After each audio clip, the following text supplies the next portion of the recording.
ladies and gentlemen, I am Snow Valkyrie and this is my review of Guild Wars 2.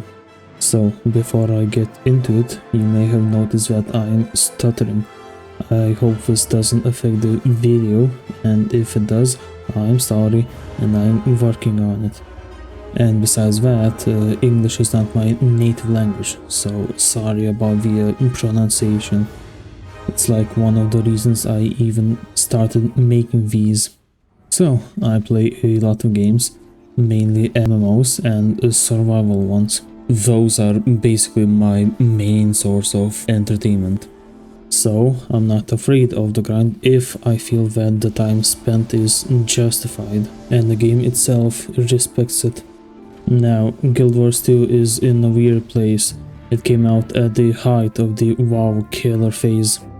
A lot of people have heard about the game and many have tried it, but not a lot of them stayed due to one reason or another. In this video, I would like to give those people a reason to return. Granted, I won't really touch upon PvP that much, since I'm not really a fan of it, / didn't play it, aside from World v World. I actually played only one match of PvP, so yeah.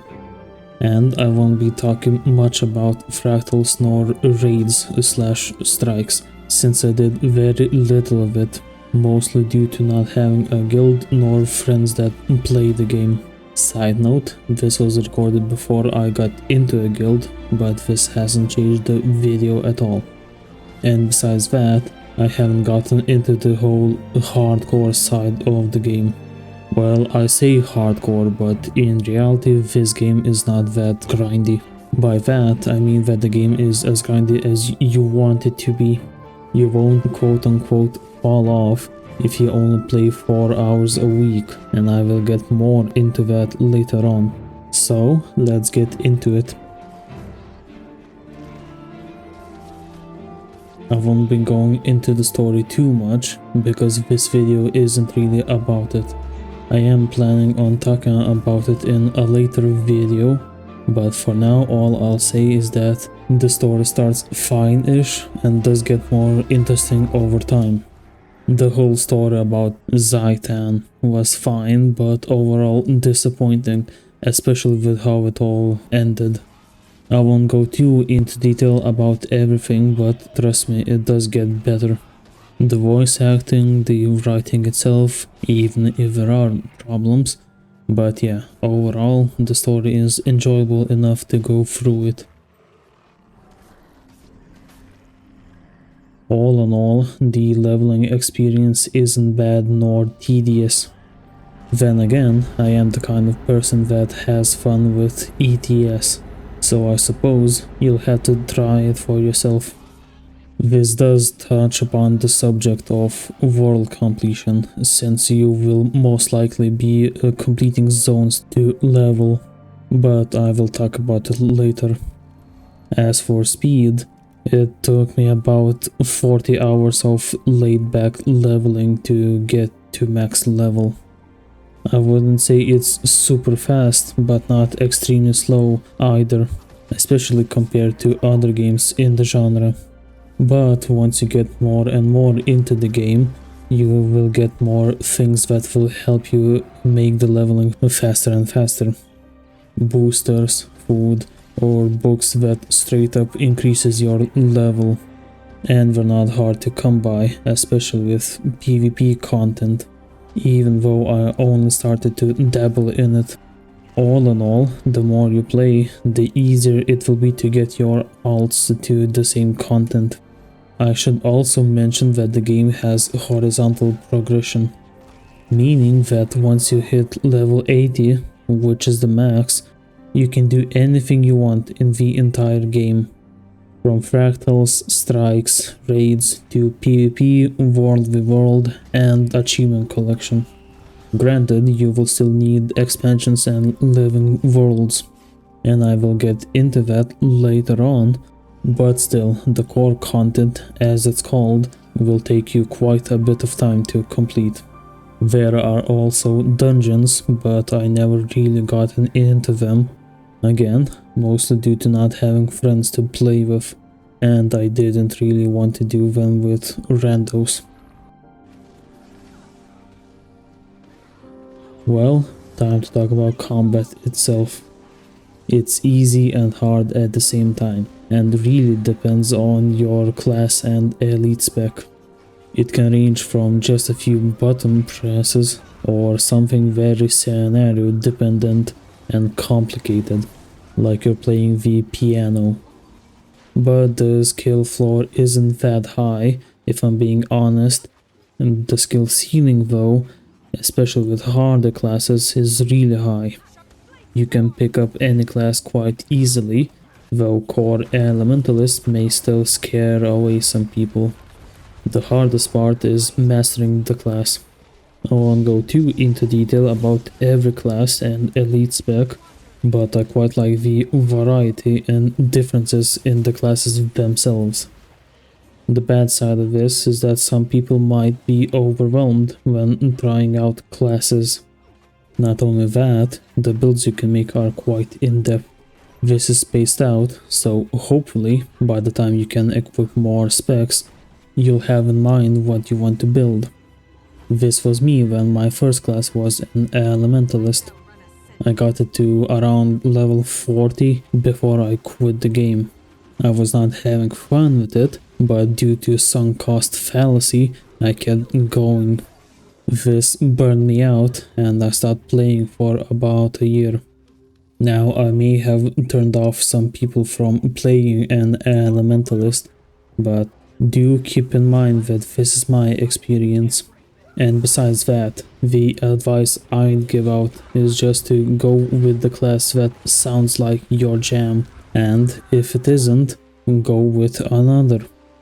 Sure, you might get burned out or take a long break, but the game isn't going anywhere anytime soon. Just try it out again and again. Maybe you'll find a new game that you like. All in all, this might scare away some people, but once you get into it, it will get better. Talking about complexity boosting.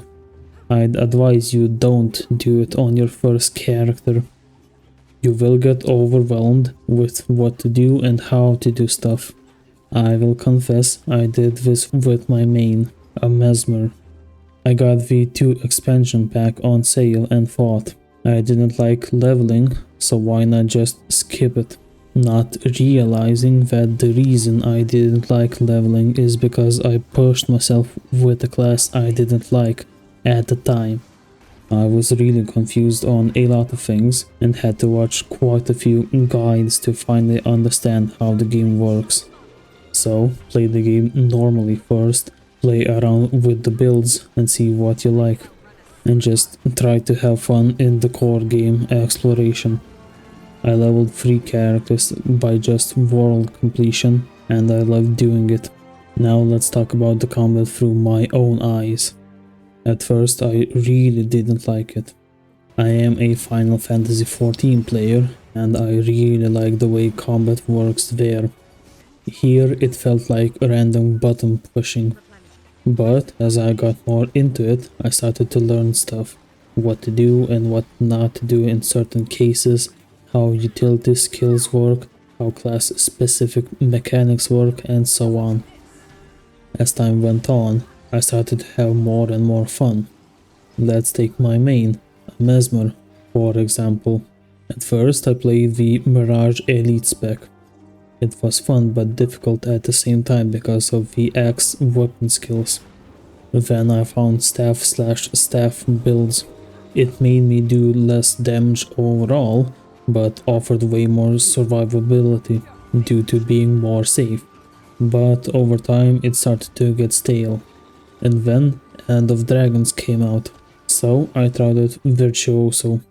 It was an extreme shift from what I was used to, and I didn't really understand it, so I dropped it. Then came back to the game after a break, and now it became my main elite spec. It's high damage, pretty low survivability, and some fun mechanics. And besides that, I really like the aesthetic of the I imagine blades, you bleed vibe. Really cool. Now, onto the main attraction of the game, the world events, as in they look cool. From normal solo events to the so-called meta events where a lot of people zerg the place to make as much gold per minute as possible. Normal events are just basic world content meant to complete hearts faster or just for the EXP. Later on, especially in living world content, they are meant to be solo ways to get map currency. Not really much to talk about them, other than they aren't just uninteresting EXP blobs. They have some story elements and flesh out the zone and characters present in it, especially chain or meta events, more on those later. But still, mostly they are just something you do to pass the time. Bounties are basically world bosses, but they aren't as popular. They are quite hard and done semi-regularly by player trains, but they're not really popular due to not being as rewarding as other activities. Now the main thing, meta events. These are map events where it takes quite a few people to complete, and in some areas, like Heart of Thorns maps, you need people that know what to do as a whole. I wouldn't call them hard, but they're not easy if you don't have enough people. Some need you to split into groups to cover all of the map. They're not exactly hard to do, but you do need a lot of people to complete them, especially the Jade Sea one. It's almost impossible if you only have some new players that don't know how to do stuff. As mentioned before, they are used to tell the story of the zone itself, sometimes coinciding with the personal story itself, mostly at the end of the expansion/living world stories. This is quite a good way to keep people engaged as a whole, especially in the older content where there wouldn't be as many people around, and it's a good source of gold and gear/material stuff. There may be better avenues of it, but as far as I am aware, this is the best one. And besides that, I really like seeing so many people around doing the same stuff. It makes the game feel much more alive than it would otherwise seem to be. Plus, if you got some time before you do other content, or PvP, or just log off the game, you could easily do this. And the best thing is that it takes place really frequently. Let's take End of Dragons expansion. It has several meta events, just like every other expansion, and they take place every hour or so in separate maps. Basically, if you complete one meta event, chances are the other one is going to take place soon or is already in effect. So it's never ending. But do keep in mind that some meta events are longer, but they are more rewarding than others. Talking about never ending, does this game respect your time? The short answer is yes. Once you reach level 80, you can use the gold you accumulated while leveling to buy gear that is near best in slot for those that didn't know. And to get ascending gear, the best, you can participate in activities that give them out with the gear you bought. So you'll never feel left behind unless you try to do really high level fractals, but the reason isn't the gear itself, it's due to Agony, a mechanic that deals damage to you and reduces healing received by 70%, so you need infusions. And besides, you can do high level fractals without doing the earlier ones. Anyway, all you need to know is that the moment you get to 80, you can easily do any kind of content you want. Chain events are lesser meta events. These often grant temporary bases and merchants, but overall aren't that rewarding, though those merchants are sometimes used for achievements and collections.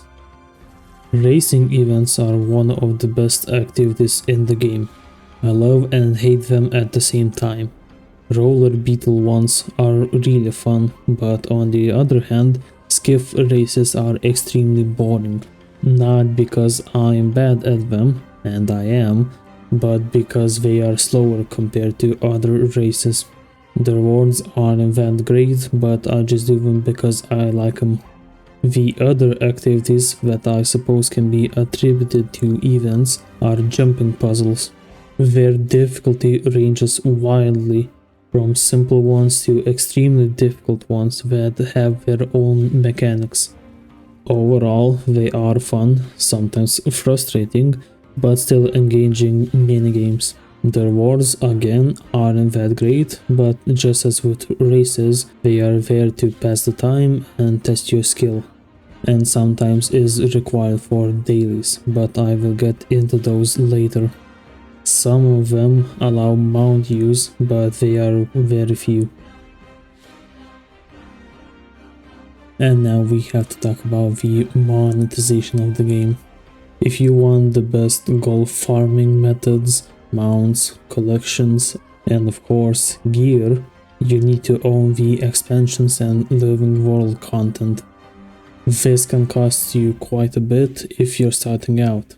Everything in a complete collection costs 100 euros, though with the new expansion Secrets of the Obscure coming out in August it might go up.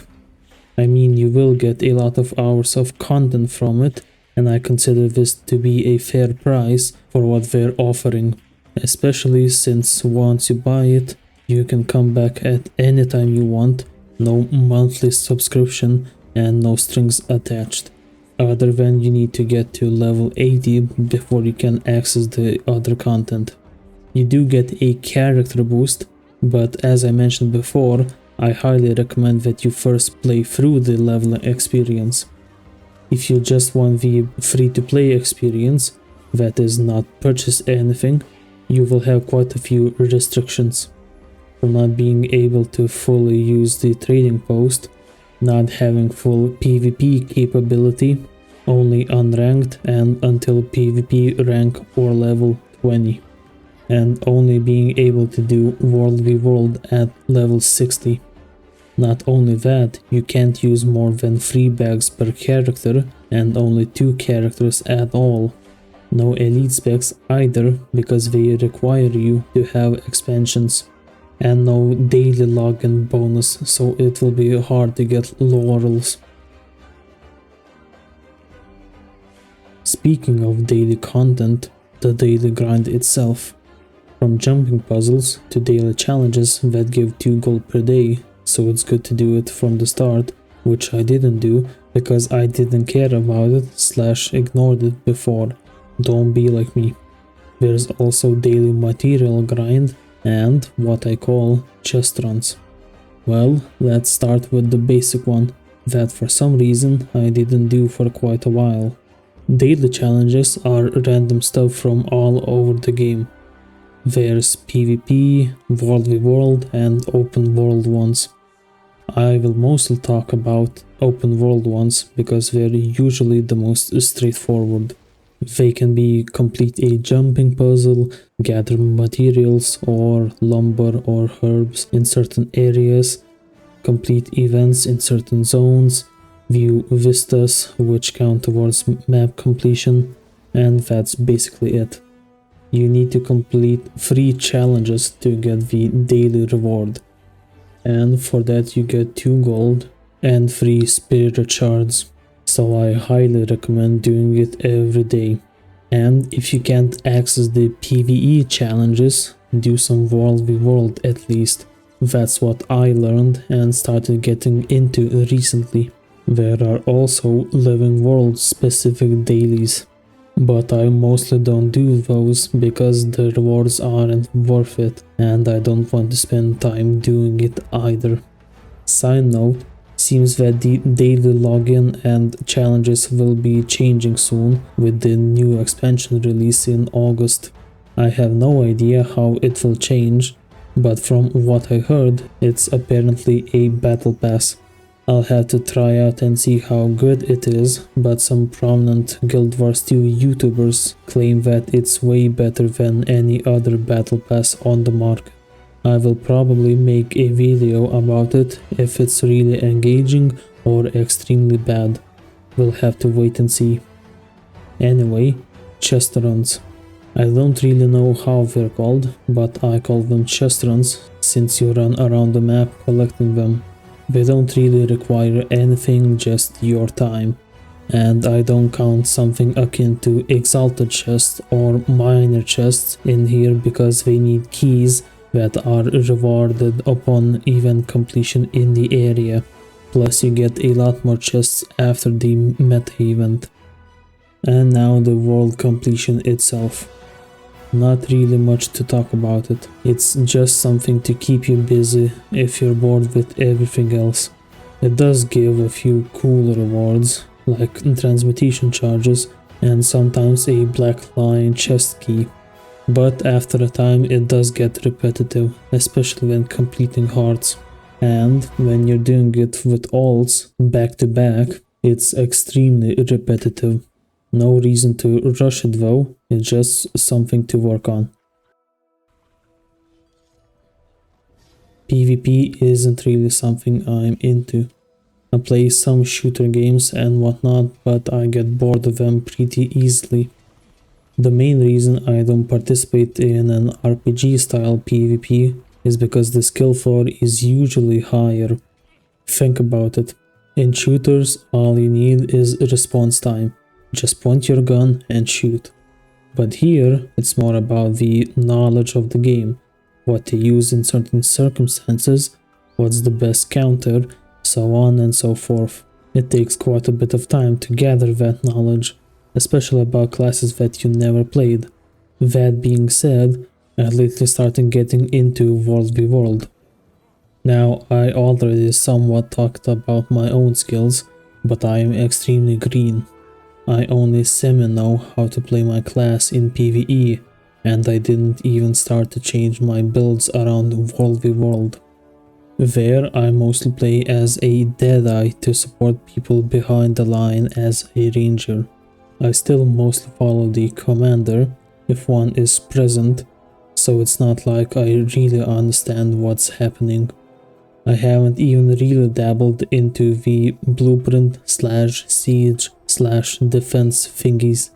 I kind of know how to use them and how to hit my target most of the time, but I never placed one of my own yet, mostly because it's costly as in supply heavy to build, and I can't carry that much by myself, nor do I know if you can carry that much with all the masteries. Now the reason why I even started World v World is because I was kinda bored and thought, fuck it, I'll try one game and see what happens. I was not aware of what it was in the first place. I thought it was like a match to see how many camps/towers a team can take. Well, I was wrong. It's more like a week-long match that has points. Take this with a grain of salt. I may be wrong with this information. Basically, there are 2-hour skirmishes. After that time, your team gets points on how many places you hold, but it doesn't reset the map, so if your defenses are good, you can continue to defend them. Then, at the end of the week, everything resets. Again, this is my impression of this, I may be wrong. The rewards are really nice. There are 2 tracks. One you choose to focus on, a battle pass is the only thing I can compare it to, and a weekly chest tier. Once you reach tier 3 participation or higher, it's not that hard at all. You get pips every 5 minutes.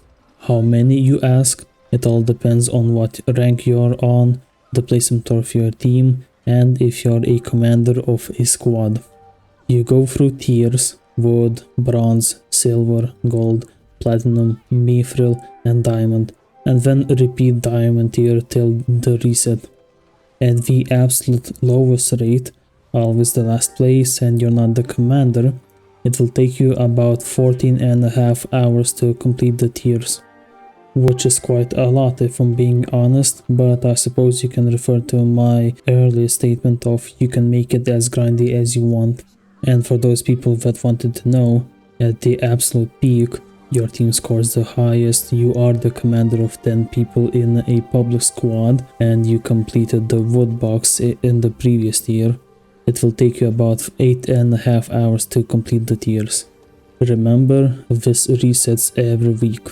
The reward track you focus on works in a similar way. You need 20,000 points to complete it, and you get rewards every 500 points. The more you participate, the more you get per tick, 5 minutes, and you get more points in the core map, which is why it's the most popular. Now on to what I consider to be the bad side of World v World, the confusion.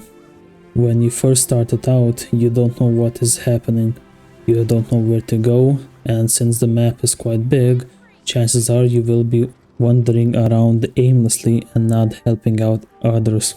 Well, for the first few times, I'd suggest you stick with the Zerg. Find a commander on the map, and if there isn't one, just check out the map and look where it changes, zones get taken and whatnot. Also, keep an eye out for the chat. They will call out where to attack and where to defend. After a while, you may want to get into other roles, such as roaming or scouting. Roamers are basically the thorn at the enemy team. They should kill enemy stragglers and reinforcements, destroy or defend supply caravans, try to capture camps, tailing enemy zergs, and provide intel on them. And if needed, try to create diversions. You usually go with a few mates, but solo is also possible. Just don't die. Scouts are babysitters of your territory. They keep an eye out for enemy attacks, call them out, keep up the siege weapons since they despawn after an hour of non-use. And that's basically it. Not gonna lie, this is the most boring role, but it's the most important one. Without scouts, enemy zergs will just rush the place and your team will notice it too late. Now the grind itself. I touched on the reward track and whatnot, but what about levels? Yes, there are separate levels in World v World. There are 10,000 levels in total. That is a lot, like a lot. But you only need about 1,300 to get all of the masteries. After that, it's just for show. You need 1000 world XP for the first 4 levels, up to 5 basically, and then 5000 for every other. It's not exactly needed to level up fast, but some of those masteries are really useful, and some are just quality of life features. So, all in all, Guild Wars 2 is a really good game. It's fun, extremely time friendly, and overall the best bang for your buck in the MMO market. No subscription, and you can always find people even in really old content doing meta events. I don't see why you shouldn't at the very least try the game. Anyone that even remotely likes MMOs should try it. I am quite fond of what ArenaNet has made, and I will be playing this game for the foreseeable future, even if my main MMO will still be Final Fantasy XIV due to my attachment to that game. I bid them fair skies in the sea of MMOs, and hope that they can keep the ship from sinking, like so many others failed to do.